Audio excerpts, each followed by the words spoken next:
Exercise 1 में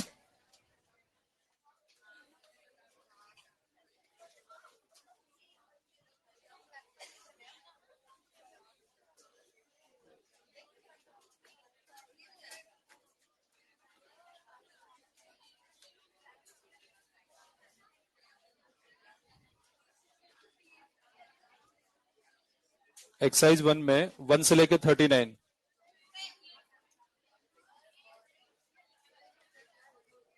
exercise 1 में question number 1 से लेकर के 39 में जो डाउट है बताइए। अब सेकंड वाला, सेकंड की बात करते हैं पहले अपन। सेकंड क्वेश्चन दिखाना क्या कहता है। ऐसा सेकंड तो पूछता नहीं है कोई, क्या हो गया इसमें। इंस्टेंटेनियस ई में पूछा गया, क्या कहां दिक्कत है बताइए जरा। इंटीग्रेशन एक्सरसाइज फर्स्ट का सेकंड क्वेश्चन, एक्सरसाइज फर्स्ट का सेकंड क्वेश्चन इंस्टेंटेनियस मतलब टी तो पुट करना, ओनली टी पुट करते आ जाएगा।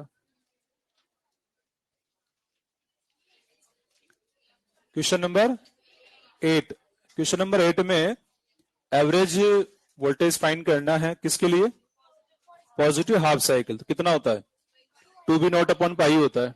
कितना होता है 2v0 अपॉन पाई। v0 कितना दे रखा है, ये होता है v0 equal to V R M S into √2। तो जो वैल्यू दे रखा है वो कौन सा वैल्यू है, आरएमएस वैल्यू है। कौन सा वैल्यू, आरएमएस वैल्यू। तो आरएमएस वैल्यू को मल्टीप्लाई कर देंगे √2 से, तो हमें मिल जाएगा पीक वैल्यू। बस पुट करके सॉल्व करेंगे, आंसर आ जाएगा। पाई की जगह 3.14 पुट करेंगे तो आंसर आ जाएगा। और बताइए 1 से लेकर के 39 में।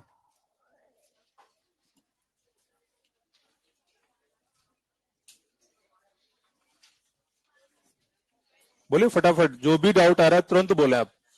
16 1 से 39 एक्सरसाइज फर्स्ट। 16 वाला जो क्वेश्चन है इसमें वही ना tan फाइ मतलब एंगल फाइंड करना होता है। तो tan फाइ तो आप लगा ही देंगे, tan phi is equal to XL upon R. ये लगाने के बाद वैल्यू जो आ रही है वो इस तरह से नहीं कि आप कोई प्रॉपर एंगल बता पाए कि कोई 45 हो या 60 हो या 90 हो, ऐसा कुछ नहीं बता सकते। तो उसमें जो वैल्यू आ रही है यहाँ पर वो इस तरह से आ रही है कि वो अप्रोक्सीमेट 80 डिग्री हम कंसीडर कर सकते, मतलब वो 90 भी नहीं है और 45 भी नहीं है। 45 कब होता है, जब इसका वैल्यू 1 होता है। 1 से ज्यादा वैल्यू आ रही है, 1 से ज्यादा, इसलिए बेस्ट ऑप्शन वहां पर हो जाएगा 80 डिग्री। मतलब अप्रोक्सीमेशन से सोल्व करना है। 8 8 की अभी भी बात की थी, आज ही की बात है। और अगला बताइए, हाथ उठा के बोलिए फटाफट। 12, क्वेश्चन नंबर 12 की शक्ल दिखाओ फटाफट। क्वेश्चन नंबर 12 है, इसमें जैसे VS upon VP is equal to NS upon NP, ये फॉर्मूला होता है। तो कुछ को डाउट आता है सर यहाँ कौन सी वैल्यू लेनी होती है। तो एक बार हमने कहा था यहाँ जो भी वैल्यू ली जाएंगी दोनों एक जैसी होंगी, दोनों पीक वैल्यू हो सकती है या दोनों आरएमएस हो सकती है।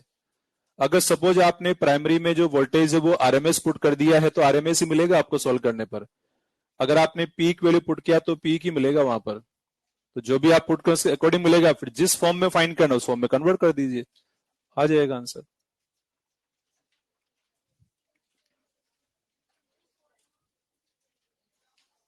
और बताएं 1 से 39 में एक्सरसाइज 1 में, हाथ उठा के बोलना है। 27 क्वेश्चन, 27 जो क्वेश्चन है इस क्वेश्चन में बोला है कि कैपेसिटर है reactance X, if capacitance and frequency becomes double then reactance.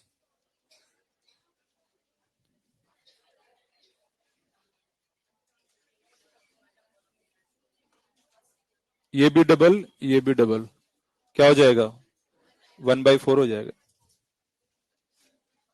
और बोलिए अगला क्वेश्चन 24 क्वेश्चन, इसमें करंट की बात आ रही है।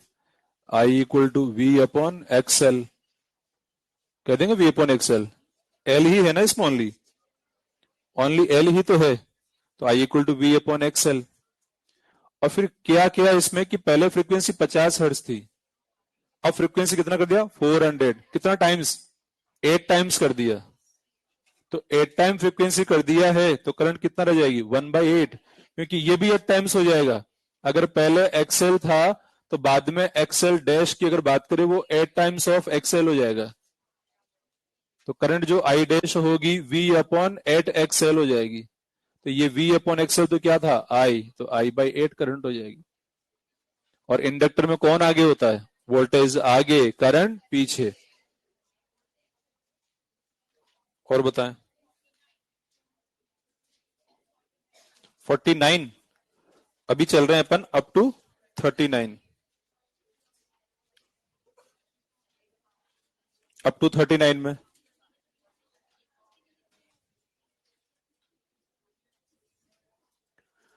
अप टू 39 में और कोई हो, 21 वाला बताया था कि मैंने बता दिया था पहले, ठीक है। तो 39 से आगे मतलब 40 से लास्ट तक में पूछे 43 दिखाइए, 43 क्या कहता है।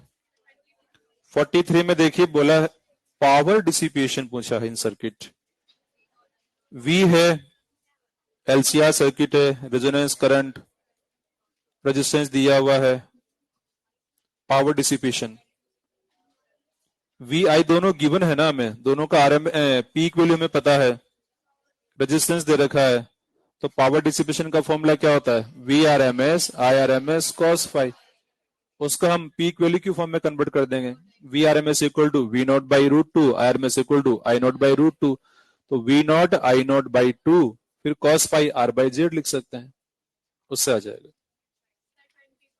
और ओनली रेजिस्टेंस है ना तो जेड का वैल्यू, अच्छा इसमें क्या तीनों है, रेजोनेंस है तो आर का ही रोल रहेगा ओनली, कॉस फाइव वैसे ही बन हो जाएगा। 22 22 40 से आगे चल बढ़ रहे अपन तो, इसको लास्ट में पूछ लेना अपन, अब हम 40 वाले में बोला है कि the reactance of either of them will be, reactance पूछा गया है, क्या पूछा गया रिएक्टेंस, यानी कि रेजोनेंस कंडीशन है यहां पर भी, X L equal to L omega, X C is equal to 1/c omega, दोनों बराबर ही होते हैं ना, तो रेजोनेंस एलसीआर दे रखा अपन को यहां पर, तो इंडक्टेंस है, कंडेंसर रेजिस्टेंस है, reactance of inductor and condenser are same, the resistance of reactance of, तो ओमेगा आर फाइंड करेंगे पहले, ये भी ओमेगा आर आएगा, ये भी ओमेगा आर आएगा, किससे आएगा 1/√L C से, L गिवन है, C गिवन है, पहले ओमेगा आर आ जाएगा, ओमेगा आने के बाद एक्सएल भी फाइंड कर सकते हैं, एक्स भी फाइंड कर सकते, दोनों आ जाएगा, आ जाएगा 43 6 46 वाला क्वेश्चन, 46 वाला क्वेश्चन में बोला है, मतलब ऑप्शन दे रखे हैं अलग अलग 4 ऑप्शन, इन 4 ऑप्शन में से जो सही ऑप्शन उनका पता लगाना है। तो ये तो वही तो बातें जो अपन ने बार बार की है, वो भूल जाते दोबारा उनको देखें अपन समझें।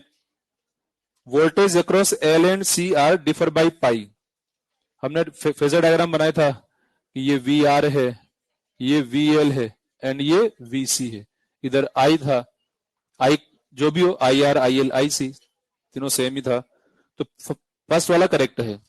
सेकंड देखिए current through L and R in same phase, इसमें डाउट है क्योंकि यक लूप यक करंट, एक लूप में करंट एक ही रहेगी, तो एल एंड आर में सेम फेज में करंट रहेगी। Voltage across R and L differ by π/2, R पर वोल्टेज ये रहा और एल पर वोल्टेज ये रहा, π/2 का डिफरेंस है ही। Voltage across L and current through C are differ by, voltage across L, L का वोल्टेज ये रहा और करंट ये रहा, करंट किसी का भी बोले करंट यही रहेगा, एक ही करंट है, तो पाई बाई 2 का फेज डिफरेंस है।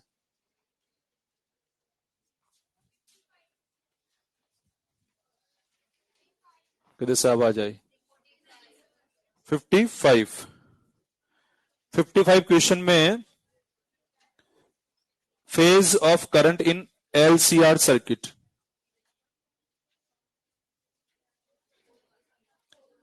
फेज ऑफ करंट, करंट के फेज की बात की जा रही है LCR सर्किट में। तो ओनली करंट के रेस्पेक्ट में बात करने की बारे में कहा, करंट लीड होगी या लेगिंग होगी। तो हमने समझा हुआ है कि जब फ्रीक्वेंसी का वेरिएशन हम करते हैं तो फ्रीक्वेंसी वेरी करने पर जेड पहले क्या होता है, जेड का जेड पहले घटता है फिर बढ़ता है। और लो फ्रीक्वेंसी मतलब रेजोनेंस फ्रीक्वेंसी से कम फ्रीक्वेंसी पर कौन बड़ा होता है, एक्सी बड़ा होता है। और वहां हमने अलग अलग पॉइंट लिख के बात की भी थी कि जब एक्सी बड़ा होता है करंट लीड करती है, यानी कि रेजोनेंस फ्रीक्वेंसी से कम फ्रीक्वेंसी का सप्लाई वोल्टेज का है तो करंट लीड करेगी, रेजोनेंस फ्रीक्वेंसी से अगर ज्यादा है तो करंट लेग करेगी। ये लॉजिक है।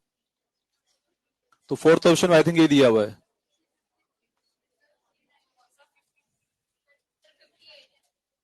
एक बोले पहले 49 शायद पहले आता होगा, काउंटिंग में पहले ये आता है ना 49। देखिए ये क्वेश्चन कुछ इस तरह से है कि इसमें एल को तो इंक्रीज किया है और सी को डिक्रीज किया है, एल को इंक्रीज किया एंड सी को डिक्रीज किया है। तो F is equal to 1/2 pi root L C. तो इसमें इंक्रीज और डिक्रीज करने के बाद नया एल एंड सी का वैल्यू फाइंड करें और पुट कर दें, सोल्व करते सब कैंसिल हो जाते हैं। वो बिना सोल्व किए हम जब सोचते हैं ना तो दिक्कत लगता है कि एक को तो 25% बढ़ाया, एक को 20 घटाया है, तो फिर रिमेन सेम कैसे आ जाएगा। बिना सोल्व के दिमाग लगाते तो दिक्कत आती है। प्रॉपरली सोल्व करेंगे सही आंसर आ जाएगा। मतलब एल डैश फाइंड कीजिए आप, एल प्लस 25L/100 यानी कितना आ गया, एल प्लस 0.25L यानी कि 1.25L, ये एल डैश आ गया। C dash equal to C minus कितना 20C/100, इससे कितना आएगा 0.8 सी। चलो ठीक है। तो बस एल डैश सी डैश का जो वैल्यू आया है उनको पुट करके सॉल्व करेंगे तो 1 आ जाएगा, मतलब सेम रहेगा, कोई इफेक्ट नहीं आएगा, ऐसा कह सकते हैं। हाथ उठा के बोले 51। अब ऐसा हाथ भी नहीं, ऐसा तो, क्योंकि यहाँ बहुत सारे बैठे, मुझे कैसे पता लगेगा आवाज कहां से आ रही है, मैं तो देखता रह जाता हूं। मैं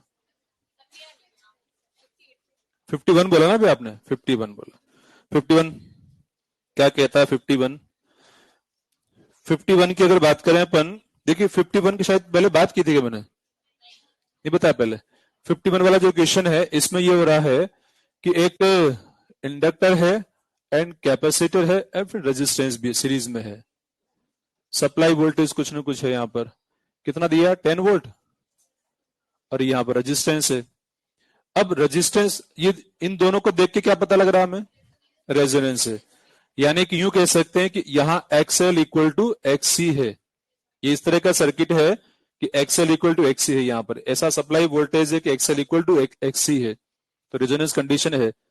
तो उस कंडीशन को चेंज नहीं कर रहे हम, न तो सप्लाई वोल्टेज का फ्रीक्वेंसी बदल रहे हैं, क्योंकि ये दोनों किस पर डिपेंड करते हैं, सप्लाई वोल्टेज का फ्रीक्वेंसी पर डिपेंड करेंगे, एल एंड सी की वैल्यू पर डिपेंड करेंगे। ना तो एल का वैल्यू बदल रहे हैं, न सी का वैल्यू बदल रहे, न सप्लाई वोल्टेज का फ्रीक्वेंसी बदल रहे, तो ये जो रेजोनेंस है ना, रेजोनेंस ही बना रहेगा। अब हमें क्वेश्चन ने क्या करने को बोला है, रेजिस्टेंस चेंज करने को बोला है कि अगर आर को चेंज किया जाए तो रेजोनेंस कंडीशन में करंट क्या होती है, आई इक्वल टू V/R होती है। सपोज क्वेश्चन या हमने एज्यूम कर लिया रेजिस्टेंस को हमने डबल कर दिया, कितना कर दिया, डबल, करंट क्या हो जाएगी, हाफ, रेजोनेंस करंट हाफ हो जाएगी। तो ये जो होता है VL जो होता है I/XL होता है, और VC क्या होता है, I/XC होता है। तो जैसे ही रेजिस्टेंस डबल करने से करंट हाफ होगी, तो यहां भी करंट हाफ हो जाएगी। तो करंट हाफ होने से VL का वैल्यू भी हाफ एंड VC का वैल्यू भी हाफ, यानी कि VL भी चेंज होगा, VC भी चेंज होगा। वोल्टेज अक्रॉस इंडक्टर चेंज होगा, अक्रॉस कैपेसिटर भी चेंज होगा। क्या चेंज नहीं होगा, जो कॉम्बिनेशन है L एंड C का, उसके अक्रॉस नेट वोल्टेज भी कितना है, VL माइनस VC होता है, क्योंकि दोनों का फेज अपोजिट होता है। इसलिए L एंड C के क्रॉस VL माइनस VC होने से अभी भी 0 है, और चेंज करने के बाद जब भले 5 आ गया तब भी 5 - 5 से 0 ही आएगा। तो कॉम्बिनेशन का जो वोल्टेज है, नेट वोल्टेज, वो सेम ही रहेगा। 0 था, अब भी 0 ही रहेगा। और बताएं। 58 दिखाना, क्वेश्चन 58।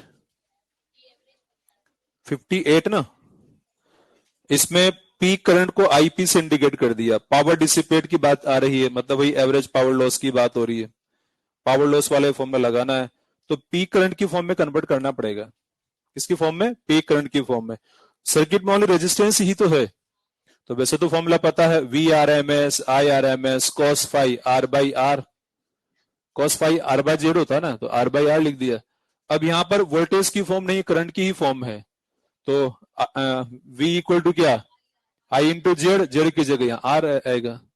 अब ये आरएमएस वैल्यू लेके चल रहा हूँ फिलहाल में, ये भी आरएमएस ही है और ये भी आरएमएस है, तो क्या आ गया? आई स्क्वायर आर, ये भी क्या है? आरएमएस वैल्यू है।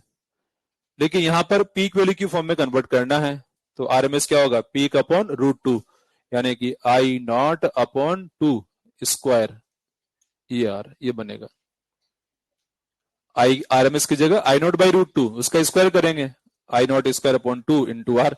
आई नॉट को क्या लिखा है यहाँ पर? आई पी लिखा गया, इसलिए हम कह सकते हैं कि ये फॉर्मूला बन जाएगा इस तरह से।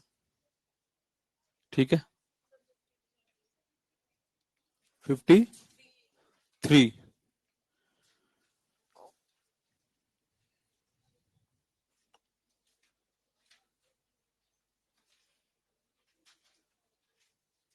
in an AC circuit, decrease in impedance with increase in frequency indicate that circuit has have decrease in impedance with increase in frequency। Frequency increase करने पर,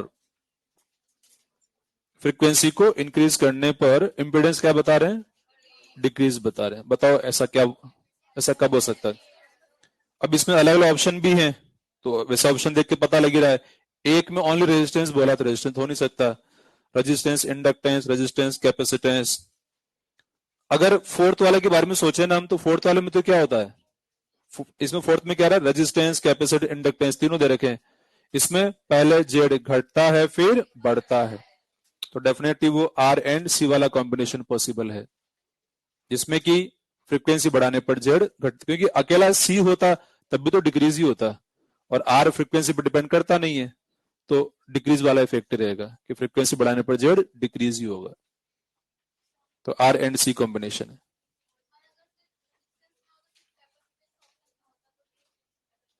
रेजिस्टेंस वाला ऑप्शन नहीं होता, सिर्फ कैपेसिटेंस होता। तो देखो ना, दोनों में ऐसा होता है, ओनली कैपेसिटेंस है तब भी फ्रीक्वेंसी बढ़ाने पर जेड कम हो जाएगा, आर एंड सी दोनों है तब भी ये काम हो जाएगा, दोनों में पॉसिबल है। 54 क्वेश्चन, ये ना 54 वाला ही। 54 जो क्वेश्चन है, in given L C R circuit voltage across terminal of resistance and current will be. Voltage across the terminals of resistance, तो रेजिस्टेंस के अक्रॉस वोल्टेज बताना है। जब भी कोई सर्किट वगैरह बना के दिया जाए, हमें सबसे पहले ये चेक कर लेना चाहिए कि रेजोनेंस कंडीशन है या नहीं है। है क्या रेजोनेंस? यहाँ पर देखो जरा, रेजोनेंस है क्या? तो रेजोनेंस होते ही बहुत कुछ काम आसान हो जाता है हमारा। तो वोल्टेज बताना है रेजिस्टेंस के across, V equal to I into R, V equal to I into R. अब आई कहां से लाएंगे? V बाई जेड, जेड में कौन? ओनली आर ही तो बचेगा, क्योंकि रेजोनेंस कंडीशन में एक्सएल इक्वल टू तो एक्स ही हो गया है, तो I equal to V upon R, तो उससे तो करंट आ जाएगी। यही कह दो जो सप्लाई वोल्टेज का अगर दिया तो वही आंसर आएगा, ऐसे भी कह सकते हैं, क्योंकि रेजोनेंस कंडीशन में सप्लाई वोल्टेज के बराबर ही रेजिस्टेंस पर वोल्टेज होता है, तो दिया सप्लाई वोल्टेज का, तो बस 100 वोल्ट ही आंसर आ जाएगा इसका। और करंट फाइंड करना है, तो I equal to V upon R से करंट आ जाएगी। आगे समझ में? समझ में आ गया? और बताएं। एक्सरसाइज 1 में अप टू लास्ट 68 68 में देखो पावर की बात हो, पावर डिसिपेट यानी कि वही पावर लॉस की बात हो रही है, और वही formula V R M S cos phi. अब करना क्या है, यहां पर करंट नहीं है, वोल्टेज है ओनली। क्या है? वोल्टेज, तो वोल्टेज की फॉर्म में कन्वर्ट करना है, तो V R M S I R M S cos phi. अच्छा, इसमें कौन कौन? आर एंड एल है ना ओनली, देखना क्या क्या है इसमें, आर एल, तो cos phi R by Z लिख देंगे अपन, पहले तो ये काम कर दिया। अब करंट नहीं है ना, तो I equal to V upon Z, तो वी स्क्वायर अपॉन जेड, और ये R, sorry R by Z यहां पर है ही ऑलरेडी, तो क्या बन गया, V square R upon Z square. बोलिए, तो फिर क्या लेते हैं जब नहीं बताया जाता, तो आरएमएस ही लेते हैं अपन। तो ये आरएमएस है और जेड की जगह L square plus L omega का स्क्वायर हो जाएगा। बोलिए नेक्स्ट। 72 दिखाना क्या कहता है। 72 पावर डिस्पेट प्योर इंडक्टेंस, इस बारे में तो बार बार बात अपन ने की है, कितना होता है, क्यों जीरो, 590 कह सकते हैं, एक तरह से कह दो, या कह दो कि पावर लॉस होता है वो रेजिस्टेंस में से होकर होता है, रेजिस्टेंस है ही नहीं वहां पर, तो ज्यादा सही तो कि कह दें कि 590 होता है प्योर इंडक्टर के लिए, 590, 5 मतलब phase difference between V and I, तो 590 होने से ये पावर लॉस जीरो क्यों हो गया, cos 90 जीरो होता है इसलिए। एक और क्या पूछा था क्वेश्चन से,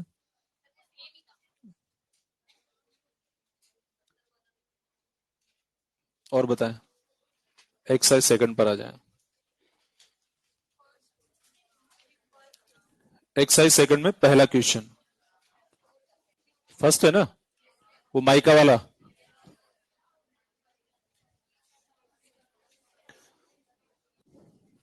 एक्सरसाइज सेकंड का फर्स्ट क्वेश्चन। कुछ लोगों ने सॉल्व तो कर लिया होगा, ऐसे ही कर लिया होगा, मन को समझा लिया होगा कहां आ गया। देखते हैं, अभी सच पता लग जाएगा, सही हो पाया नहीं हो पाया वो खुद चेक कर पाएंगे आप। देखिए यहां पर रेजिस्टेंस आर है, कैपेसिटेंस सी है, और ये सप्लाई वोल्टेज है। दो सिचुएशन है कि कैपेसिटर में एक बार एयर फिल करने की बात आ रही है और दूसरी बार में माइका है, दूसरी बार में माइका है। तो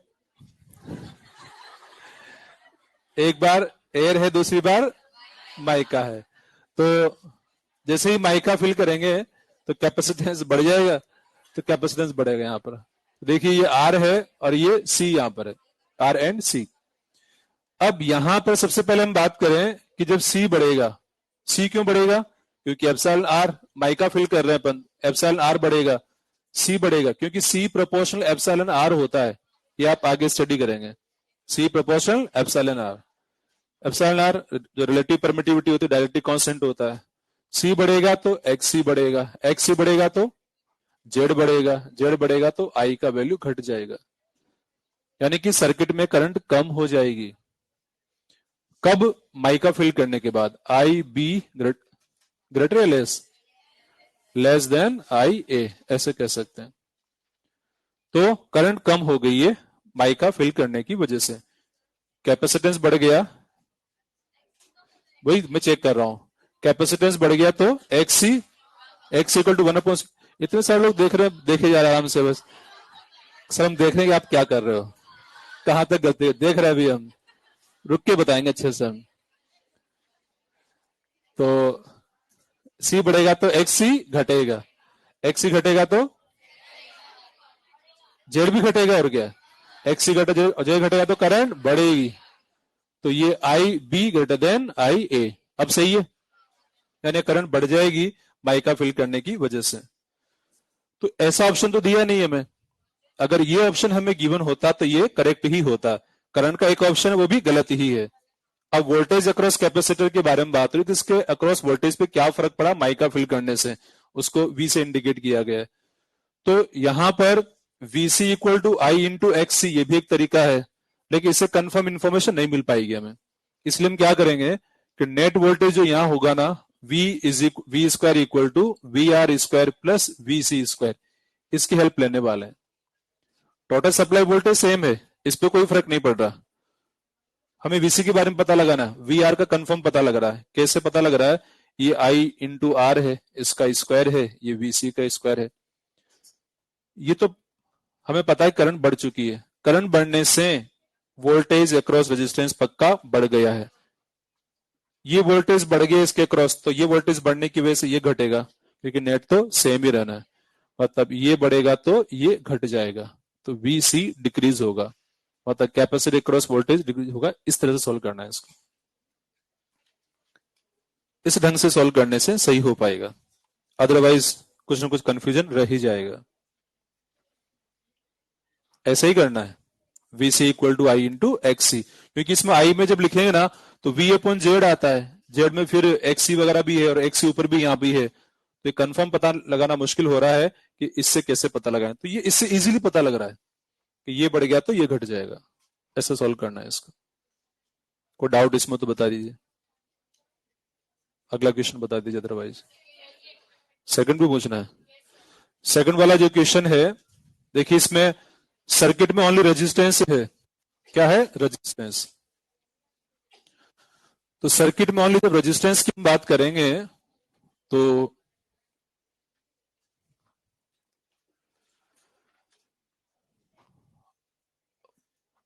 बात किसको रही? पहले पावर की बात है ना, power VRMS IRMS cos phi, formula तो ये है।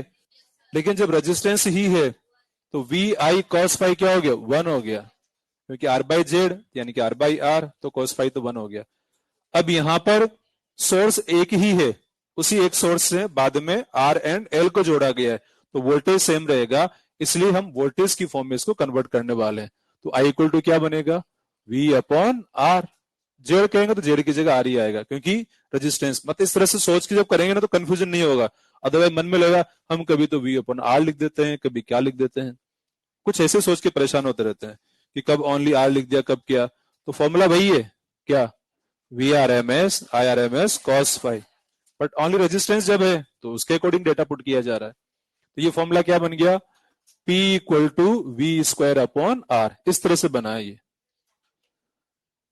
अब सर्किट में क्या बोला कि उसी सोर्स के साथ में इंडक्टर भी जोड़ दिया सीरीज में, तो अब पावर सपोज P डैश है, वापस formula VRMS IRMS cos phi, formula वही है। अब वैल्यू पुट करना है। वोल्टेज सेम रहा या चेंज कर दिया? चेंज करने के बारे में कुछ नहीं बोला, वही सप्लाई है तो वही सप्लाई, तो V तो सेम ही लेना है, तो ये V रहेगा। आई की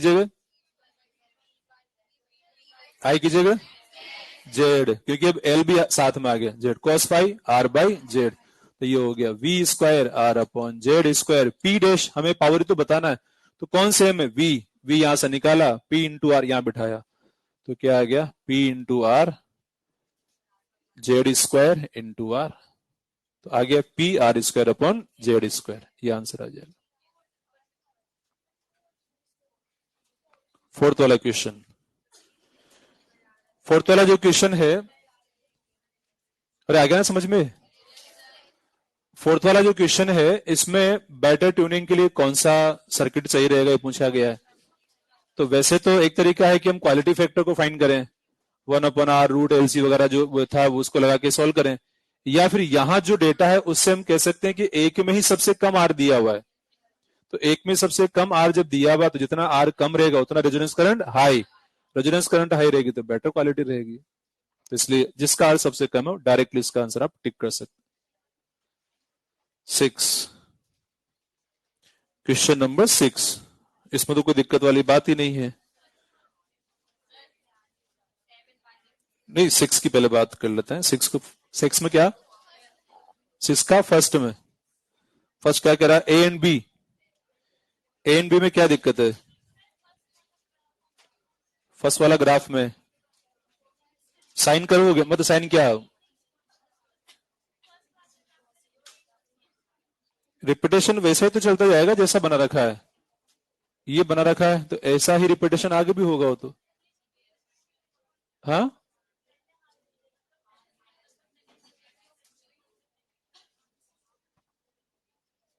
पहले साइकिल में पहले नेगेटिव आ रहा फिर पॉजिटिव आ रहा, तो ये साइकिल पूरा कहां हुआ अभी? साइकिल तो यहां से जब चलेगा ये यहां होगा पूरा, ये यहां पूरा हुआ साइकिल, तो फिर इसके बाद फिर चलेगा आगे, ऐसे होगा। हाँ, कौन सा पूछा था? देखिए 7 वाला क्वेश्चन बिना पेन चलाए आंसर निकालेंगे, ना आर निकाला ना जेड निकालना। हाँ, क्वेश्चन को ऑब्जर्व करेंगे और अच्छे से देखेंगे उसको, जो पता लग रहा है। क्वेश्चन 7 की बात कर रहा हूं मैं, बात ध्यान से सुन लेना मेरी, अदरवाइज सोल्व करते रह जाओगे। क्वेश्चन जो 7 है उसमें पहले एसी सोर्स जब कनेक्ट किया है तब कुछ करंट का वैल्यू दिया है, मतलब करंट है। फिर डीसी सोर्स से कनेक्ट करने के बाद भी करंट वहां पर है।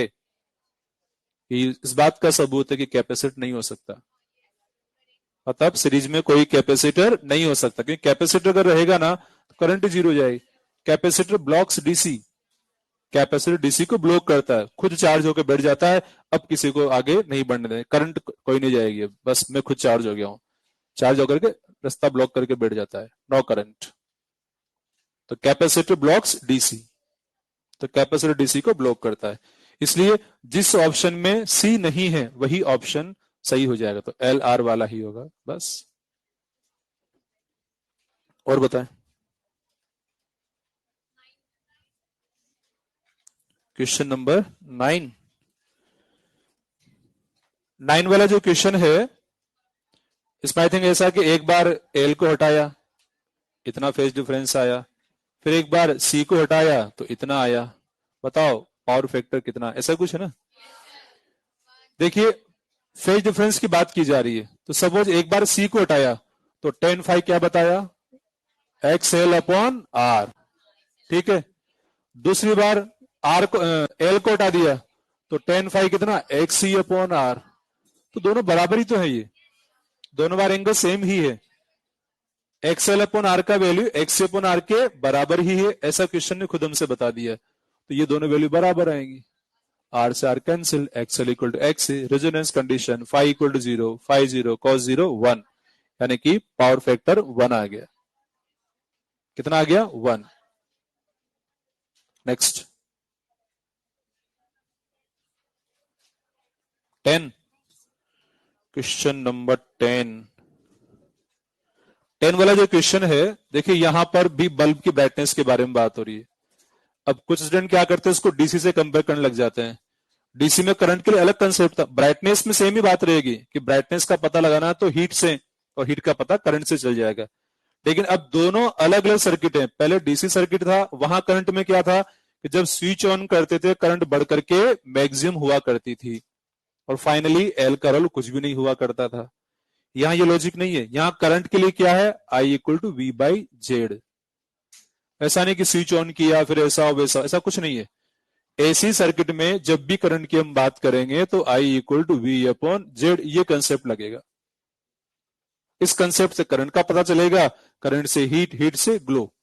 तो परमानेंटली हमें जेड के बारे में इंफॉर्मेशन मिल रही है कि जैसे इंडक्टर में हम सॉफ्ट आयरन को रख रहे हैं, तो जैसे आयरन को रखेंगे तो म्यू आर बढ़ रहा है, रॉड रखा तो म्यू आर बढ़ा, म्यू आर बढ़ा तो एल बढ़ा, एल बढ़ा तो एक्सएल बढ़ा, एक्सएल बढ़ा तो जेड, जेड बढ़ा तो आई घटा, आई घटा तो हीट घटा, हीट घटा तो ग्लो घटा। सही तो लिखा ना मैंने, रॉड से म्यू आर, म्यू से एल बढ़ गया, एल बढ़ गया तो एक्सएल बढ़ गया, जेड बढ़ गया, करंट घट गई, हीट घट गई, ग्लो घट जाएगी। तो परमानेंटली घट गया ऐसा नहीं सर, कुछ देर बाद फिर क्या होगा, ये तो कुछ देर की वाली कोई बात है ही नहीं इसमें। तो वो कंसेप्ट तो डीसी सर्किट में होता है, एसी में तो यही करंट रहेगी, लगातार I equal to V upon Z से करंट दी जाएगी। तो एसी सर्किट में करंट के बारे में पता करना है तो I equal to V upon Z से ही हमें सॉल्व करना है, तो बल्ब का ग्लो कम हो जाएगा, मतलब परमानेंटली बल्ब का ग्लो डिक्रीज हो जाएगा। जब तक रॉड रहेगी तब तक ग्लो डाउन ही रहेगा इसमें। जबकि यही एसी को हटा करके डीसी सोर्स लगाया होता और फिर से वापस इक्वेशन पूछा होता, तो बल्ब को उस पीक ब्राइटनेस तक पहुंचने में टाइम ज्यादा लगता, बट फाइनल ब्राइटनेस पहले जैसा था वैसा ही आ जाता। ऐसा डीसी में आंसर होता है इसका।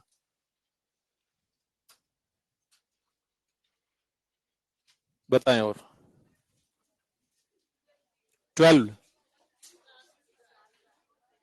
12 क्लास में करा दिया गया है, आपकी कॉपी में अच्छा ढंग से लिखा होगा, देखना उसको, आपने अपने हाथों से लिखा होगा, चेक करना उसको, सेम डेटा भी है, कोई चेंज नहीं है। बोलिए फटाफट नेक्स्ट नेक्स्ट। चलो एक्सरसाइज 3 पे आ जाए। 25 क्वेश्चन, लास्ट क्वेश्चन पे आ चुके हैं अपन 25 पर। थोड़ा अगर अच्छे से सोचे तो इजीली आ गया होगा ये। कितने लोगों ने कर लिया सोल्व? कईयों ने सोल्व कर लिया, कर सकते हैं इसको, क्योंकि देखिए वहां बोला high frequency, very high frequency, तो वेरी हाई फ्रीक्वेंसी पर x L very high, very मतलब इन्फाइनाइट मान लो उसको, और एक्स सी वेरी हाई फ्रीक्वेंसी पर काफी कम हो जाएगा, मतलब सिंपल वायर मान लेंगे, जीरो रेजिस्टेंस सिंपल वायर की तरह। तो बस यही काम करना है कि जहां भी इंडक्टर है वहां ओपन सर्किट बना दो, ओपन कर दो, और जहां कैपेसिटर वहां सिंपल वायर बना दो। बस करंट जिस रास्ते से जाएगी वही रेजिस्टेंस कहलाएगा। ये लॉजिक है इसमें। वेरी हाई फ्रीक्वेंसी है तो वेरी हाई फ्रीक्वेंसी पर जहां एक्सएल है मतलब वेरी हाई इनफाइनाइट हो गया, और एक्सी वेरी हाई मतलब जीरो हो गया, तो इसको तो ओपन सर्किट बना दो जहां इंडक्टर लगा हुआ है, और इसको सिंपल वायर बना दो जहां एक्सी लगा हुआ है, और फिर सर्किट दोबारा सोल्व कर लो। तो 2 और 1 3 ओम ही काम आएगा ओनली। एक्सरसाइज थर्ड पे आ जाए।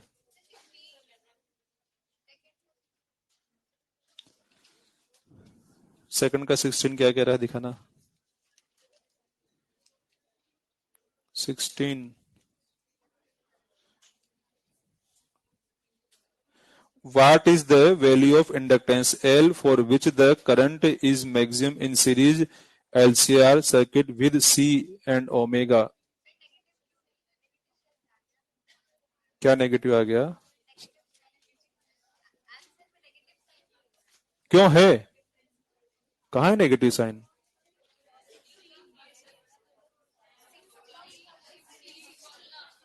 वन सिक्स, ये 16 तो दिया है ना, कौन सा दिया तुमने? ये थर्ड है ये तो। ये क्वेश्चन क्लास में कर रखा अपन ने, क्या पूछ रहे हैं आप? कॉपी देखिए आप अपनी, क्लास में कर रखा ना कंप्लीट। माइनस साइन भी आया उसमें, कॉपी में देखो। और क्यों आया था फिर आपको मुझे बताना होगा, क्यों आया था माइनस साइन वहां? आज ही बताना, बड़े क्लास के बाहर बताओ, लेकिन बताना पड़ेगा आज आप। हाँ अगला क्वेश्चन पूछिए। एक्सरसाइज थर्ड पे आ जाए। यस एक्सरसाइज थर्ड बोलिए। 8, एक्सरसाइज थर्ड में क्वेश्चन नंबर 8। देखिए क्वेश्चन जो 8 है ना, अगर आपने सोल्व करने का ट्राई किया है तो जैसे आप ट्राई करते हैं आप ये चीज देखते हैं कि एक्सएल इक्वल टू एक्सी होता है। देखा आपने ऐसा? ट्राई नहीं किया, देख के डर गए सर हम तो। एक्सएल इक्वल टू एक्सी वहां पर है, और जैसे एक्सएल इक्वल टू एक्सी है तो सर्किट में जो रेजिस्टेंस बचे हैं डायरेक्ट उनको जोड़ देंगे, तो I equal to V upon Z से तो करंट मिल जाएगा, मतलब वी अपॉन आर। तो करंट इजीली आंसर आ रहा है उसका। तो एक तो 6 और एक 4 रेजिस्टेंस है, 10 ओम रेजिस्टेंस हो गया, तो I equal to V upon 10 से रीडिंग ऑफ एमीटर आ गया। फिर अगला पूछा है कि वोल्ट मीटर का रीडिंग, क्या पूछा है? वोल्ट मीटर का रीडिंग। तो वोल्ट मीटर जहां लगा हुआ है वहां ये कंडीशन है, जरा देख लीजिए एक बार, एल भी है, आर भी है, और सी यहां पर है। तो वोल्ट मीटर का रीडिंग बताएगा मतलब इसके अक्रॉस पोटेंशियल डिफरेंस बताएगा, तो वो क्या इंडिकेट करेगा? V R square plus V L minus V C का होल। आर में ओनली इस कॉइल का आर काम आएगा। बात समझ में आ रही है क्या? अरे जो जहां वोल्ट मीटर लगा उतना डायग्राम बनाया, पूरा नहीं बनाया मैंने ओनली, है ना? तो इनके अक्रॉस वोल्टेज लगा हुआ है, चौक कॉइल और इसके जो भी हम कॉइल के कैपेसिटर के, तो यही फॉर्मूला होता है वोल्टेज का इन तीनों। तो ये दोनों तो कैंसिल ही हो गए ना, तो जो रेजिस्टेंस के अक्रॉस वोल्टेज होगा वही वोल्टमीटर का रीडिंग। और उसका पता कैसे लगेगा? आई इंटू आर से। आई आपने पहले फाइंड कर लिया, रेजिस्टेंस यहाँ कितना था? 4 ओम, 6 ओम, तो आई इंटू 6 करते आंसर आ जाएगा। मतलब जो वोल्टमीटर का रीडिंग होगा वी आर के बराबर, वी आर मतलब आई इंटू आर के बराबर। कौन सा? 11 वाला क्वेश्चन में पूछा गया है delta we cross C. Delta मतलब वही पोटेंशियल डिफरेंस, मतलब वीसी फाइंड करना है, कोई नया काम नहीं करना। तो वीसी फाइंड करना, आई का इक्वेशन दे ही रखा हमें। तो इस सर्किट में कौन है?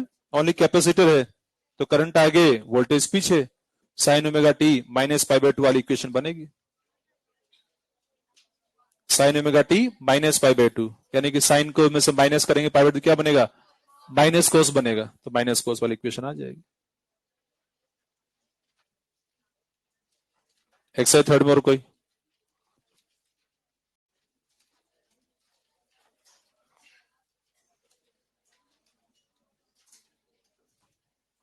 एक्सरसाइज थर्ड में और कोई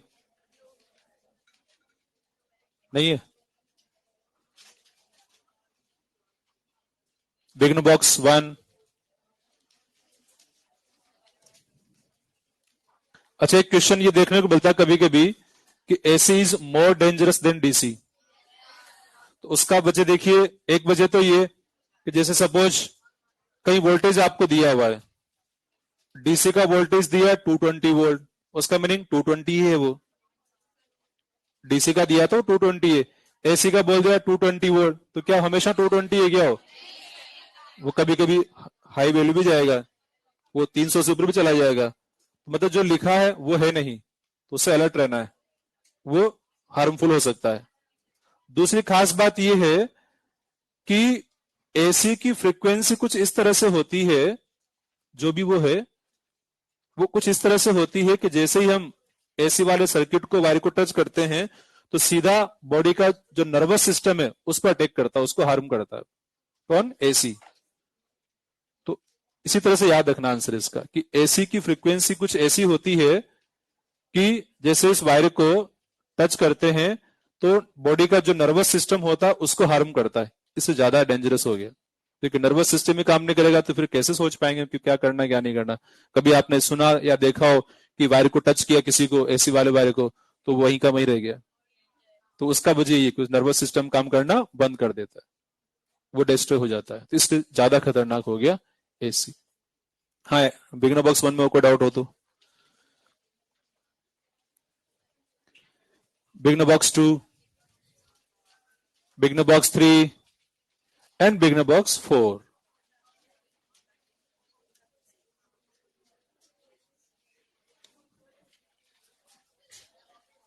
बिगनर बॉक्स 1 2 3 4 किसी में भी एक आध हो तो बता दीजिए फटाफट से।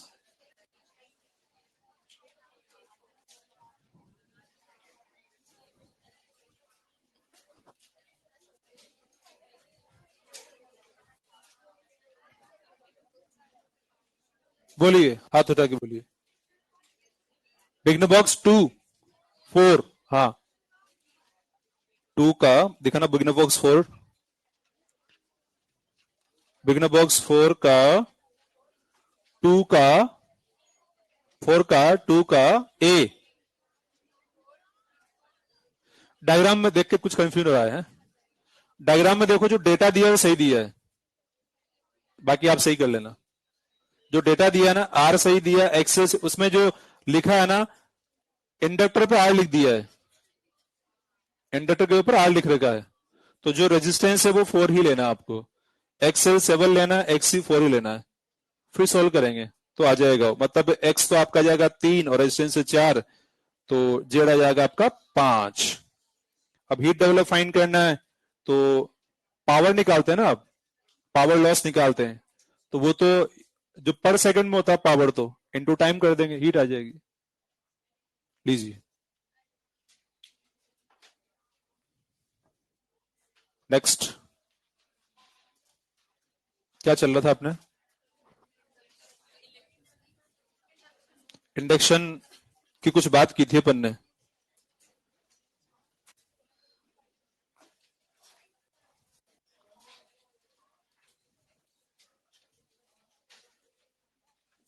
Plus plus plus, minus minus minus, plus plus plus, minus Q I not plus Q आई, ये चार्ज क्यू नॉट। ऐसा लिखा था लास्ट सन पर, क्यू नॉट वगैरह लिख दिया था इतना भी। मतलब ये पूरा समझा दिया शायद मैंने कि इलेक्ट्रॉन पर फोर्स लगेगा तो इलेक्ट्रॉन इधर शिफ्ट होंगे, और किसी एक इलेक्ट्रॉन के लिए जब बात करेंगे, अगर एक फोर्स F1 है, दूसरा फोर्स F2 है, पहले कौन सा आया था, F1 या F2? पहले F1 आया था, F2 आया था? F1। और जैसे ही इलेक्ट्रॉन शिफ्ट होते गए तो फिर F2 भी आता गया, F2 बढ़ता गया, F2 बढ़ते बढ़ते F1 के बराबर हो जाएगा, तो शिफ्टिंग बंद हो जाएगा। तो जो ये चार्ज आ गया है ये इंड्यूस चार्ज कहलाता है। अब बॉडी चार्ज बॉडी है, अनचार्ज बॉडी है? अब बॉडी चार्ज बॉडी है, अनचार्ज बॉडी है? ये कंडक्टिंग स्पेयर है, ये न्यूट्रल है, अब भी न्यूट्रल ही है, पहले भी न्यूट्रल था अब भी न्यूट्रल है। हाँ, चार्ज का रिडिस्ट्रीब्यूशन हुआ है, सरफेस पे चार्ज अपीयर हो गया, ये माइनस वाला और ये प्लस वाला, तो नेट चार्ज अब भी 0 है। ये जो charge minus Q I naught I R plus Q I naught I, दोनों में से कौन बड़ा होता है? दोनों सेम वैल्यू के होते हैं। अब ये जो चार्ज यहां पर आता है कौन कौन से फैक्टर पर डिपेंड करेगा, उस पॉइंट पर आते हैं अपन। अच्छा, ये इस पर हमने कौन सा ले रखा है? कंडक्टिंग ले रखा है। कैसा ले रखा है? कंडक्टिंग। तो फिलहाल यहां पर हमें पता है कि इंडक्शन से जब हम स्टडी करते हैं, इफेक्ट को देखते हैं, तो इंडक्शन से चार्ज कंडक्टिंग बॉडीज में भी आ जाता है, नॉन कंडक्टिंग बॉडीज में भी आता है। लेकिन नॉन कंडक्टिंग बॉडीज के लिए भी नहीं देख रहे हैं, वो कब देखेंगे? नॉन कंडक्टिंग बॉडी कब देखेंगे? आर्टिकल 4A में कुछ ऐसी बात आएगी कि वहां पर बता दिया जाएगा।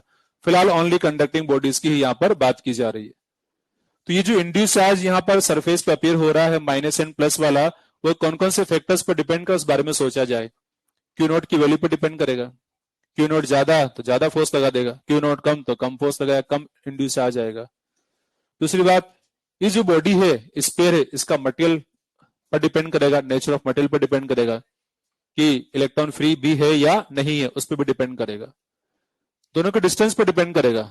अगर ये पास रखा है तो ज्यादा चार्ज इंड्यूस जाएगा, दूर रखा है तो कम हो जाएगा। तो इन सारी बातों पर डिपेंड करेगा। लेकिन यहां इस पर्टिकुलर डायग्राम के लिए तो कोई रिलेशन अवेलेबल नहीं है, वो नहीं बना रहे अपन। एक जनरल रिलेशन होता है जो इंड्यूस चार्ज के बारे में इंफॉर्मेशन देता है, मैक्सिमम इंड्यूस चार्ज के बारे में बताता है कितना मैक्सिमम इंड्यूस चार्ज पॉसिबल है किसी बॉडी पर, कब, जब यूनिफॉर्म इलेक्ट्रिक फील्ड अप्लाई करें तब। तो maximum induce charge, maximum induce charge, ये फॉर्मूला डायरेक्ट याद रखना है। Q induced is equal to Q naught 1 minus 1 upon epsilon R। Q naught inducing charge और ये इंड्यूस चार्ज का मैग्नीट्यूड, या तो पॉजिटिव वाला या फिर नेगेटिव वाला, उसका मैग्नीट्यूड है 1 minus 1 upon epsilon R. Epsilon R क्या होता है? इसको नोट करिए, मैं बोलता हूं, आप लिखते जाना। लिखिए, यहां तक लिखिए पहले, एप्सिलॉन आर के बारे में लिखिए।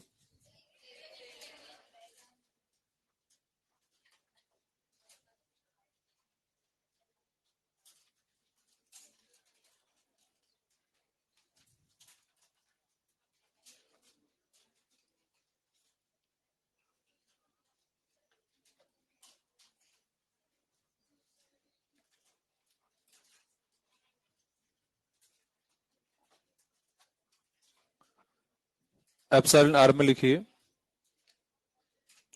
Dielectric constant, dielectric constant, dielectric constant. एक और टर्म बोलते हैं इसके लिए, रिलेटिव परमिटिविटी। लिखिए रिलेटिव परमिटिविटी।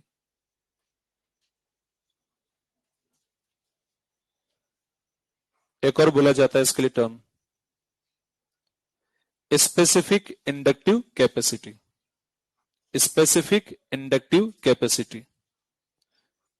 एप्सिलॉन आर को स्पेसिफिक इंडक्टिव कैपेसिटी भी बोला जाता है। तो जो एप्सिलॉन आर यहां पर है, डाइलेक्ट्रिक कांस्टेंट वाला टर्म ज्यादा काम आता है, या रिलेटिव परमिटिव टर्म भी काम आता रहता है। ये अलग अलग मीडियम मटेरियल के हिसाब से अलग अलग होता है। इसको जो रेंज होती है एप्सिलॉन आर की, कहां से कहां तक होती है? Greater than 1 less than equal to infinite. 1 से लेकर के इनफाइनाइट तक इसकी वैल्यू होती है, कभी भी 1 से कम नहीं होता। 1 किसके लिए होता है? एयर या फ्री स्पेस कह दें, वैक्यूम कह दें। एयर के लिए अप्रोक्सीमेट 1 होता है, एयर के लिए अप्रोक्सीमेट 1। एग्जैक्ट कहें तो 1.004 एयर के लिए होता है। तो क्यों ना बात यहां पर कर लें फॉर एयर। हम जानते हैं कि एप्सिलॉन आर अप्रोक्सीमेट 1 होगा। तो फिर इंड्यूस चार्ज की बात करते हैं, Q induce equal to Q not 1 minus 1 upon 1। क्या आ गया? 0 आ गया।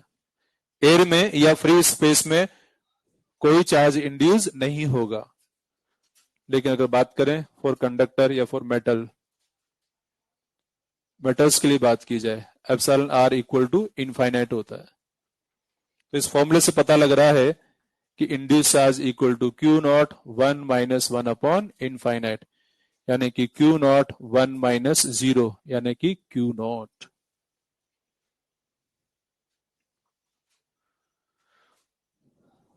तो क्यू इंड्यूस का जो मैक्सिमम वैल्यू पॉसिबल है वो क्यू नॉट के बराबर होगा। यानी कि यूं कह सकते हैं हम कि Q induce greater than Q not. बताओ कब होगा? नेवर, कब भी नहीं।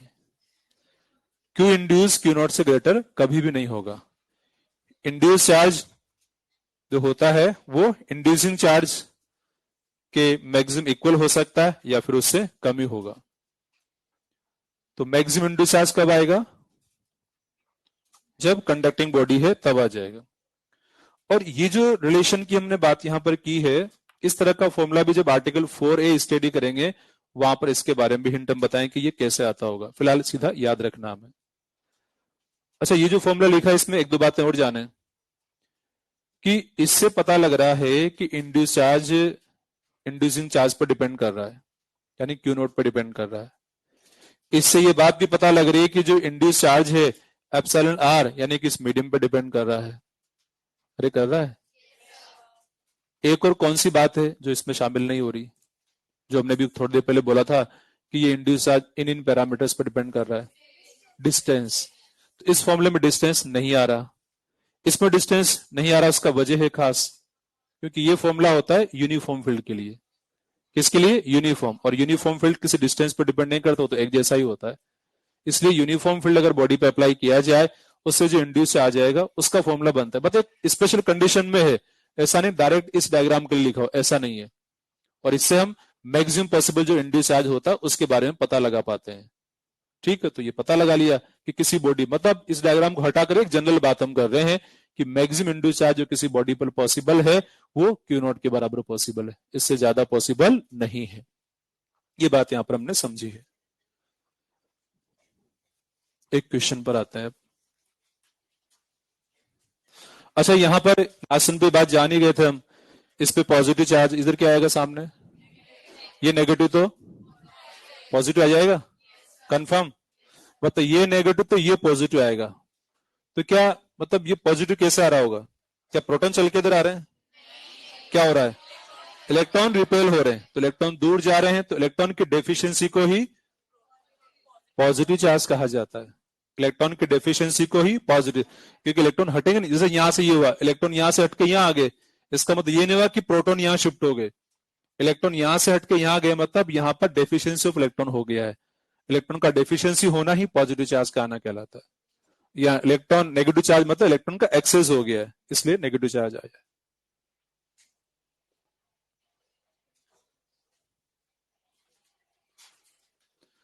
एक पॉजिटिव चार्ज रोड है, A and B, two bodies हैं, न्यूट्रल हैं दोनों, न्यूट्रल बॉडीज हैं ए एंड बी। ये रॉड है 1 2 3 4। Find nature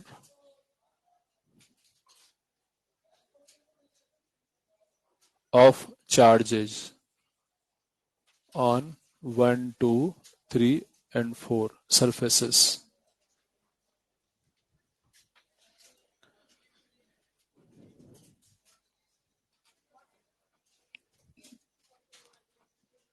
A and B ये भी कंडक्टिंग बॉडीज ही हैं। Nature of induce charge find करना है।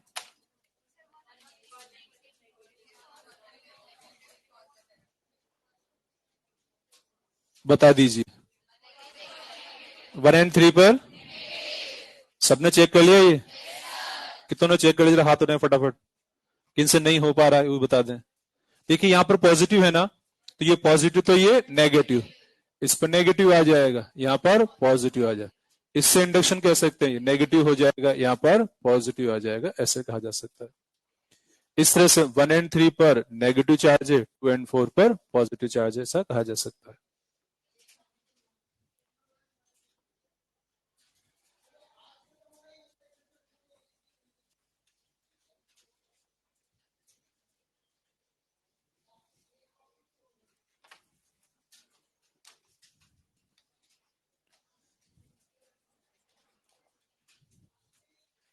क्वेश्चन लिखेंगे एक।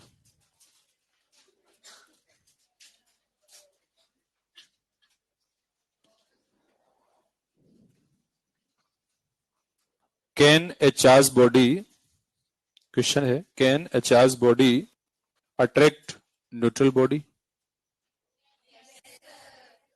Can a charge body attract neutral body? Answer क्या आएगा? यस, मतलब answer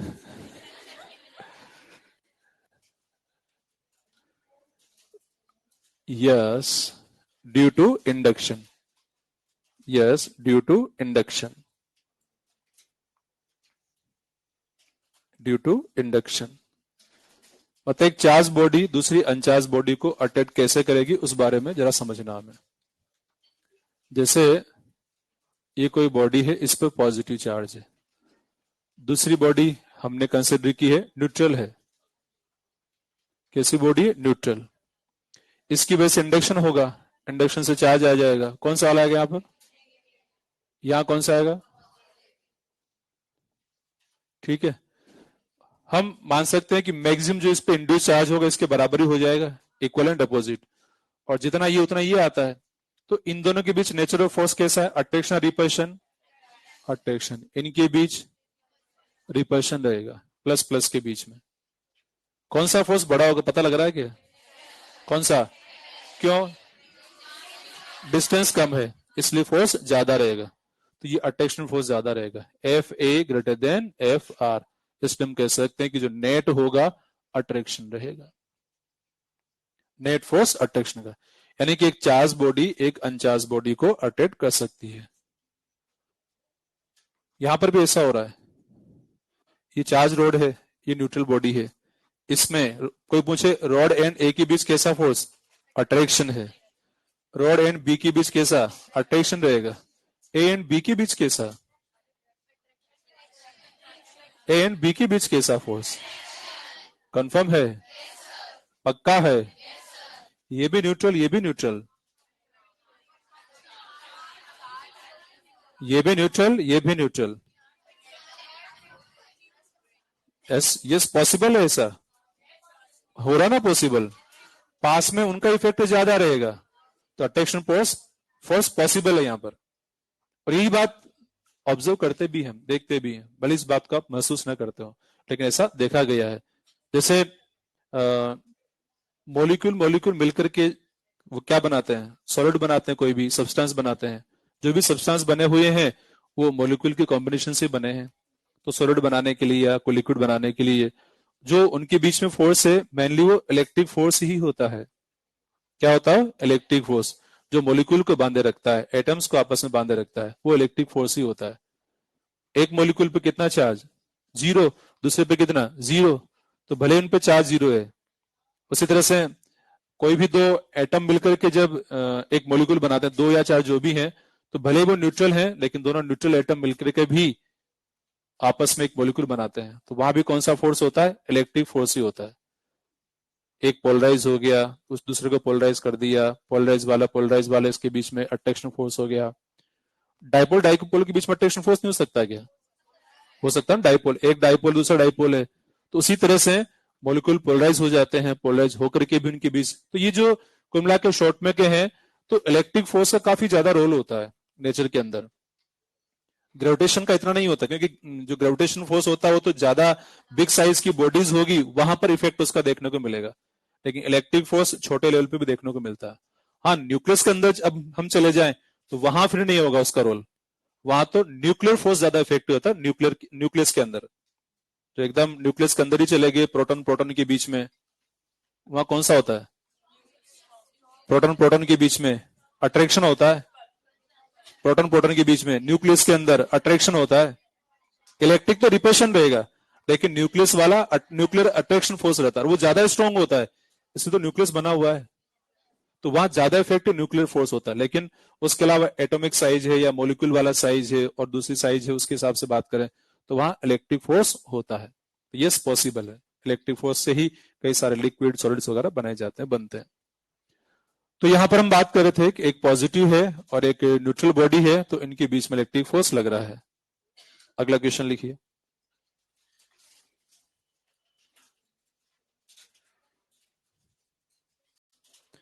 can can two likely charged object can two likely charged object attract each other? Can two likely charged object attract each other? कर सकते हैं attract? कब? Induction से करेंगे तो, लेकिन चार्ज का डिफरेंस काफी लिखिए लाइन, यस, आंसर लिखिए yes due to induction, yes due to induction. फिर आगे लिखें व्हेन difference between charges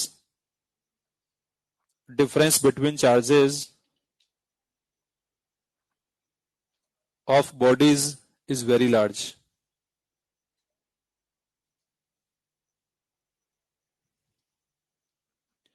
यानी कि क्वेश्चन तो कह रहा है कि two likely charge object, two likely charge bodies, मतलब चार्ज का नेचर सेम होना चाहिए, बस क्वेश्चन की डिमांड सिर्फ इतनी सी है।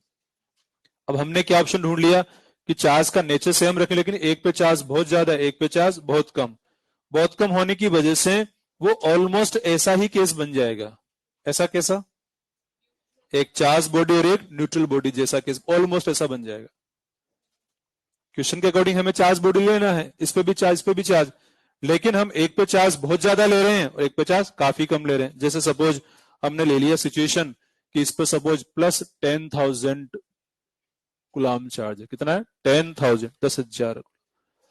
इस पे ले लिया प्लस 2 कुलाम, काफी छोटा चार्ज ले लिया। क्या ये बॉडी चार्ज बॉडी है? ये ले लिया तो चार्ज बॉडी बन गया। कितना भी चार्ज ले लिया हमने, चार्ज बॉडी बन गया। अब जैसे चार्ज बॉडी बना है, काफी कम चार्ज है, थोड़ी देर इसको भूल भी जाए तो ये सारा प्रोसेस तो होगा ही जो पहले था। इंडक्शन से नेगेटिव आएगा, इंडक्शन से यहाँ पॉजिटिव आ जाएगा, इनके बीच में अट्रैक्शन, इनके बीच में रिपल्शन। लेकिन अब इसको भी अगर हम शामिल करना चाहें प्लस 2 कुलाम को, तो जहां रिपल्शन लग रहा है वहां 10,000 के बीच में रिपल्शन है, उसमें 2 कुलाम और ऐड कर देंगे हम, तो कितना ही फर्क पड़ जाएगा? क्या फर्क पड़ेगा? बहुत जरा सा फर्क पड़ेगा। यानी कि ये फोर्स ज्यादा है और ये फोर्स कम है, तो इस 2 कुलाम को इसके साथ में शामिल करने से कोई ज्यादा इफेक्ट आने वाला नहीं है, वो नेग्लिजिबल इफेक्ट रहेगा उसका। इसलिए अब भी अट्रैक्शन फोर्स ज्यादा रहेगा। तो ये 2 कुलाम लेने से ये अब न्यूट्रल बॉडी नहीं है, चार्ज बॉडी हो गई है, जिस पर 2 कुलाम चार्ज लिया हुआ। तो यही सिचुएशन रहेगी, डायग्राम वगैरह सब ऐसा ही रहेगा इसका। ये positive charge, negative charge induce होगा, ये पॉजिटिव है तो पॉजिटिव आएगा, इनके बीच में अट्रैक्शन, इनके बीच रिपल्शन। 2 कुलाम चार्ज यहाँ शामिल करने से ये, क्योंकि इस पे है ऑलरेडी, तो जो रिपल्शन आएगा वो ऐसा नहीं कि अट्रैक्शन से ज्यादा हो जाए, नहीं हो पाएगा। तो अब भी अट्रैक्शन फोर्स ज्यादा होगा, तो हम कह सकते हैं कि इनके बीच में अट्रैक्शन फोर्स पॉसिबल है। अब कुछ के मन में ये आता है, सर 10,000 कुलाम ले लिया आपने और आप बता रहे हैं क्या अट्रैक्शन फोर्स इनके बीच में आ रहा है। सर 10,000 ना लिया जाए, कुछ कम कर दिया जाए, 1,000 ले लें। सर ले लो, मुझे क्या दिक्कत है, ले लो। तो सर क्या तब भी अट्रैक्शन आ जाएगा? आ जाएगा। सर 1,000 ना लें, 100 कुलाम ले लें, एक पर 2 कुलाम ले लें, क्या अट्रैक्शन आ जाएगा? आ जाएगा भाई, लेकिन मत लो ऐसा। सर थोड़ा और कम कर दें क्या? सर एक पे 10 कुलाम, एक पे 2 कुलाम कर दें क्या? अरे क्यों कर रहे हो ऐसा? क्या जरूरत आन पड़े ऐसा करने की? हमें तो अट्रैक्शन फोर्स को बताना है। किसको बताना? अट्रैक्शन फोर्स को बताना है। आप उस ओर क्यों जा रहे हैं जिधर की अट्रैक्शन फोर्स ही नजर नहीं आएगा? हमें तो उस अट्रैक्शन फोर्स को बताने के लिए तो चाहे तो कुछ और दूसरा जंक्शन ले लीजिए आप। 10,000 में भी यकीन नहीं आ रहा तो 20,000 ले लीजिए इसको आप। कितना ले लो? 20,000। इसको 1 कुलाम करता है कि डिफरेंस काफी ज्यादा रहेगा, और डिफरेंस ज्यादा रहेगा तो बड़े आराम से कहना हो जाएगा कि इनके बीच में अट्रैक्शन फोर्स है। अरे आ रही बात समझ में? क्योंकि ये हमें ही प्रूव करना है। खुद के लिए मुसीबत क्यों ले रहे हैं आप? क्यों उसको लगातार डिक्रीज करते जा रहे हैं? क्यों चार्ज को कम करते जा रहे हैं? 10,000 से 1,000 कर दिया, सहन कर लिया हमने। 1,000 से और कम करते जा रहे हैं, 100 कर दिया, फिर 10 ही कर दिया आपने। तो क्या जरूरत आन पड़े ऐसा करने की? नहीं करना आपको ऐसा, आपको इंक्रीज करना है, बल्कि आपको 10,000 से बढ़ा करके उसको 20,000 कर देना है, तो आपको दिक्कत बिल्कुल ना आए इस बात को कहने में कि इनके बीच में कैसा फोर्स है? अट्रैक्शन फोर्स है। क्योंकि हमें ही आंसर दे, क्योंकि पॉसिबिलिटी पूछा गया है, क्या ये पॉसिबल है कि 2 लाइकली चार्ज ऑब्जेक्ट के बीच में अट्रैक्शन बता सकते हैं। कुछ अननेसेसरी सर कितना वैल्यू लें, 10,000 ले या 5,000 ले, तो ये तो सोचने की वाली कोई बात ही नहीं है। क्वेश्चन का जो नेचर उसके अकॉर्डिंग हम वैल्यू लेने के लिए फ्री है यहाँ पर, तो हम कुछ भी वैल्यू ले सकते हैं। इसलिए हमने कहा कि जब डिफरेंस काफी ज्यादा रहेगा, ज्यादा में डाउट आ रहा है तो और ज्यादा ले लो, तो और ज्यादा ले लिया हमने डिफरेंस। जैसे ज्यादा डिफरेंस लेंगे आराम से कह सकते हैं कि इनके बीच में अट्रैक्शन फोर्स लग जाएगा। लेकिन जो इस तरह की बातें हम कर रहे हैं ना, ये बॉडीज के लिए पॉसिबल है, बहुत छोटे पार्टिकल्स में ऐसा नहीं होगा। मतलब इंडक्शन देखने को नहीं मिलेगा, क्योंकि इंडक्शन में क्या होता है, इलेक्ट्रॉन का शिफ्टिंग होता है। अगर बॉडी का साइज ही खुद ही एक इलेक्ट्रॉन हो, फिर उसमें कौन शिफ्ट हो पाएगा? तो इलेक्ट्रॉन के बराबर ही अगर होगा तो शिफ्ट के लायक कुछ भी नहीं बचेगा। यानी कोई क्वेश्चन पूछे इलेक्ट्रॉन इलेक्ट्रॉन के बीच में फोर्स, क्या कभी इलेक्ट्रिक अट्रैक्शन फोर्स पॉसिबल है? इलेक्ट्रॉन इलेक्ट्रॉन के बीच में इलेक्ट्रिक अट्रैक्शन पॉसिबल है? नहीं है, रिपल्शन ही होगा। प्रोटॉन प्रोटॉन के बीच में रिपल्शन ही रहेगा। ग्रेविटेशन की बात नहीं कर रहा मैं, इलेक्ट्रिक फोर्स की बात कर रहा हूं। तो इलेक्ट्रिक वाला बॉडीज के बीच में पॉसिबल है। सब जो बातें कर रहे हैं, इंडक्शन इफेक्ट आने की जो बातें होती बॉडीज के बीच में पॉसिबल है। तो एक चार्ज बॉडी और एक न्यूट्रल बॉडी, और यहां भी बॉडीज की ही बात हो रही है, तो उनमें ये पॉसिबल है। बहुत छोटे पार्टिकल के लिए ऐसा पॉसिबल नहीं है। तो डायग्राम वगैरह बना जिसी ढंग से बन गया होगा। दोबारा वही डायग्राम है, बस यहाँ पर वैल्यू +2 कूलम है, 10,000 यहाँ पर।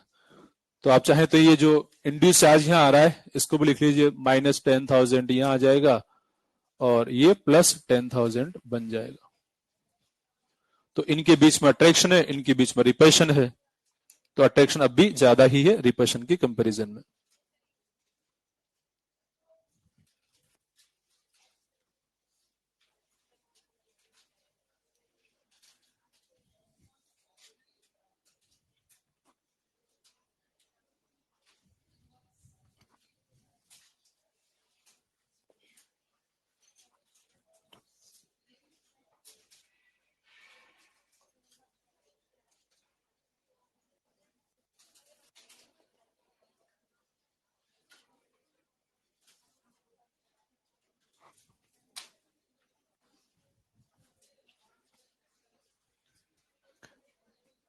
अगला क्वेश्चन की लैंग्वेज।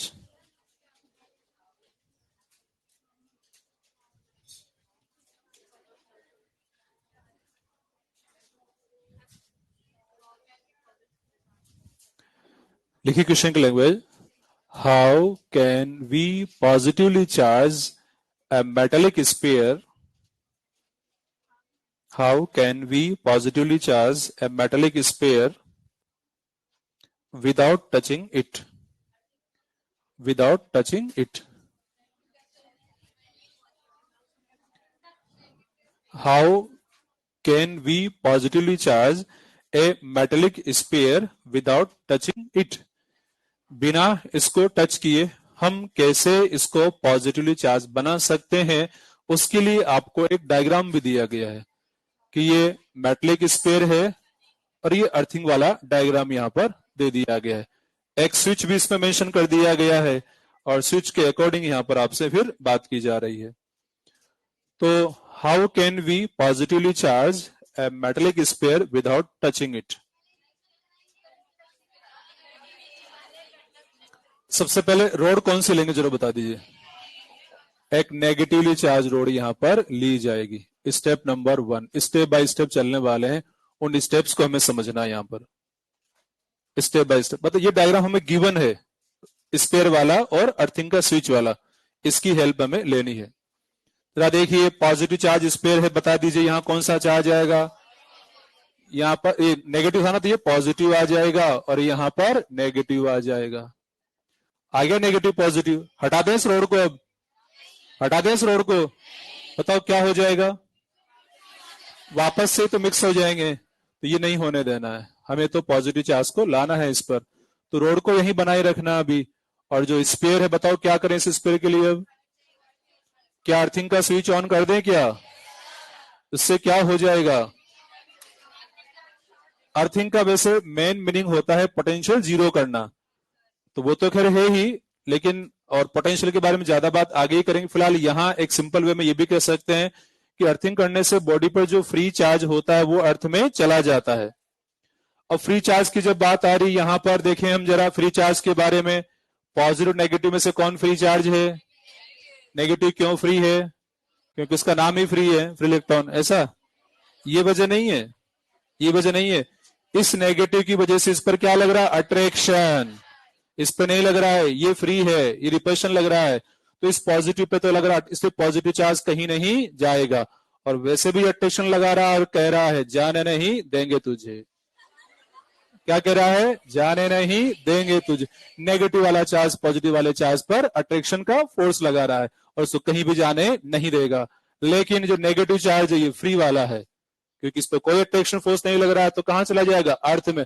क्योंकि जब अर्थिंग की बात हम करते हैं, अर्थ में या तो बॉडी से इलेक्ट्रॉन अर्थ में जाते हैं या अर्थ से बॉडी में इलेक्ट्रॉन का ही ट्रांसफर होता है, इलेक्ट्रॉन ही मूव करते हैं। तो यहां पर इलेक्ट्रॉन अर्थ में चले जाएंगे, सीधी सीधी बात ही है। अब हटा दें रोड को, हटा दें रोड को, हटा देते हैं, हटा दें रोड को डायरेक्ट। अगर रोड को हटा दो क्या हो जाएगा, सारी मेहनत बेकार हो जाएगी। अरे होगा नहीं होगा, जैसे रोड को हटा देंगे, ये फ्री था, मतलब ये बाउंड था, ये भी फ्री हो जाएगा। यानी कि रोड को हटा दिया तो फिर तो ये हुआ, जो कह रहा था जानने नहीं दें खुद ही चला गया। तो ये माइनस माइनस वाला चार्ज था, ये खुद ही हट गया है। अब खुद हट गया तो वो क्या करे, वो भी चला जाएगा।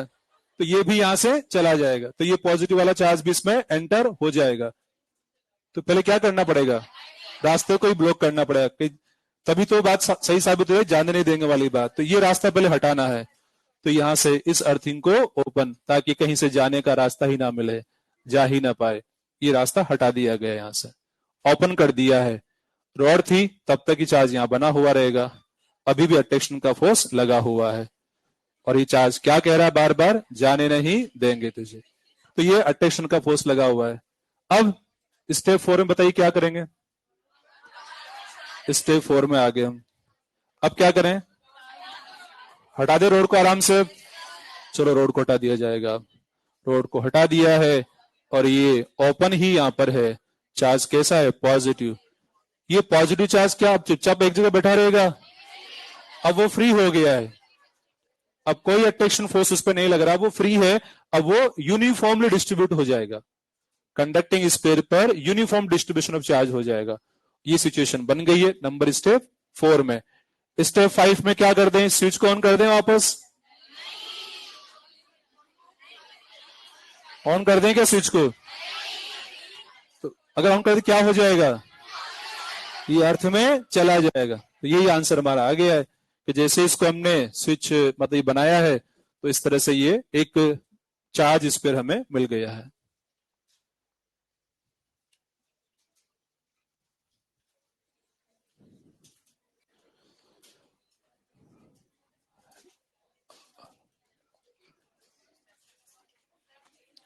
एक और आखिरी, एक क्वेश्चन आखिरी में कर लेते हैं।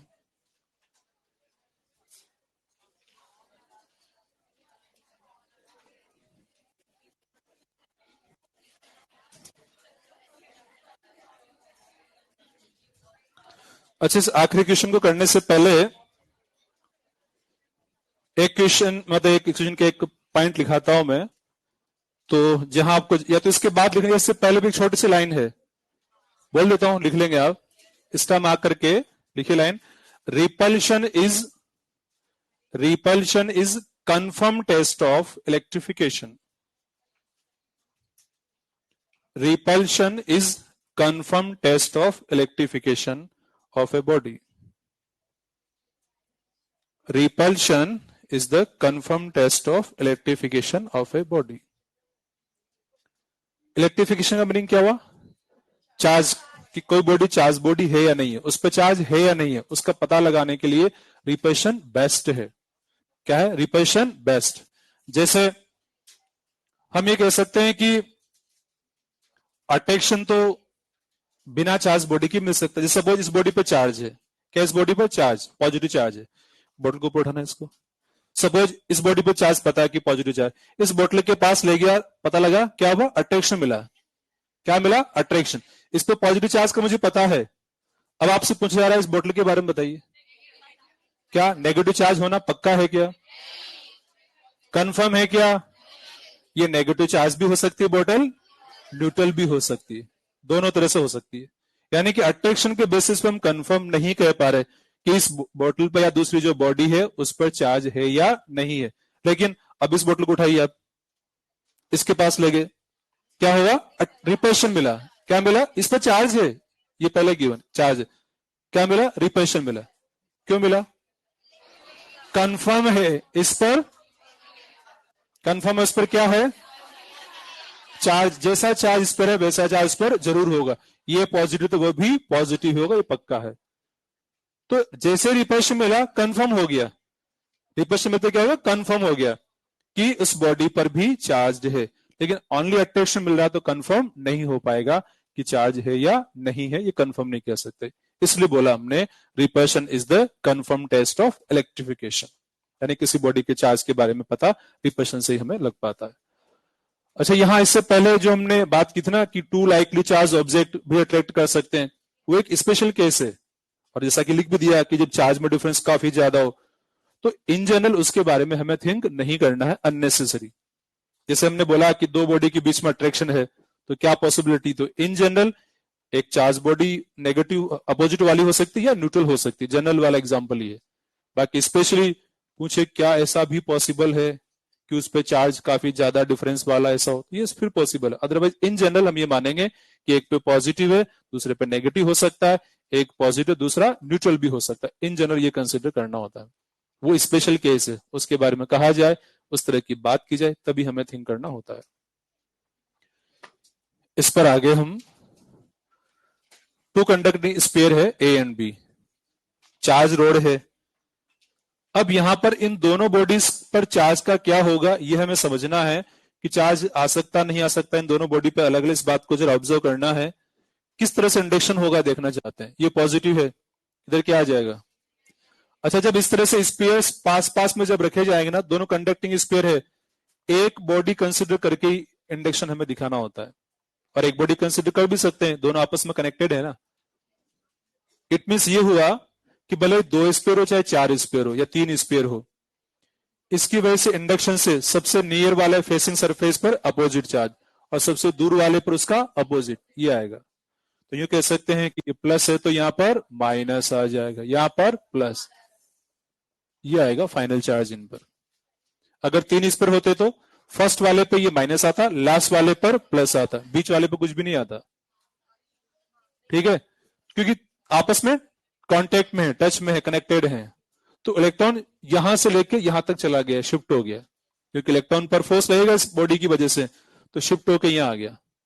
अब हम क्या कर रहे हैं, इसको इधर शिफ्ट कर दे, इसको इधर शिफ्ट कर दिया, ए स्पेयर बी स्पेयर, ये रोड यहां आ गई, वही पॉजिटिव चार्ज रोड पर है।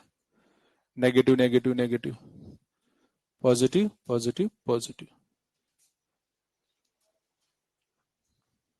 Negative negative positive positive.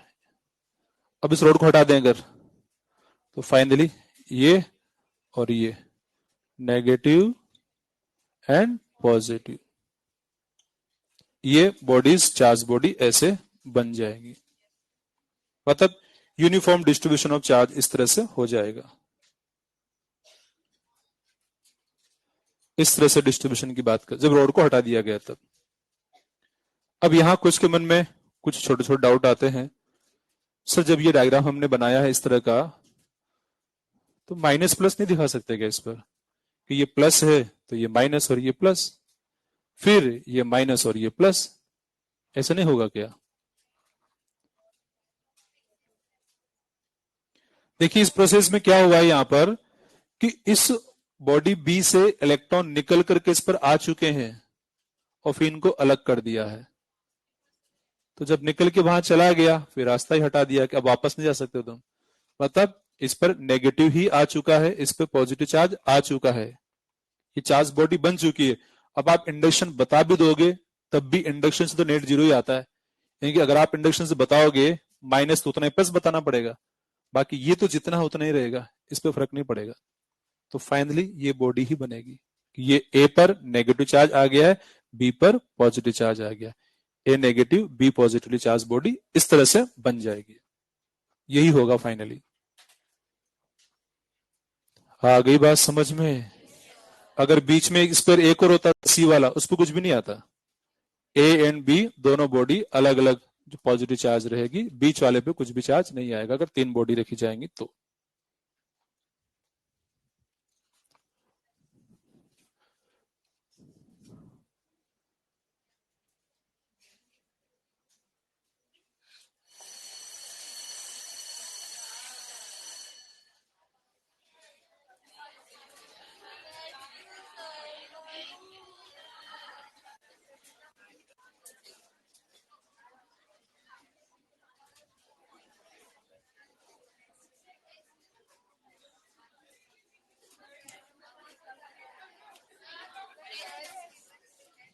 Test की अगर बात करें तो मैक्सिमम पॉसिबिलिटी आर्टिकल 1 तक ही है, हो सकता है ओनली इसी तक ही आए, पर मैक्सिमम पॉसिबिलिटी आर्टिकल 1 से ज्यादा नहीं आएगा। मैक्सिमम जो आ सकता है वो कहां तक, आर्टिकल 1 तक ही आए। ठीक है,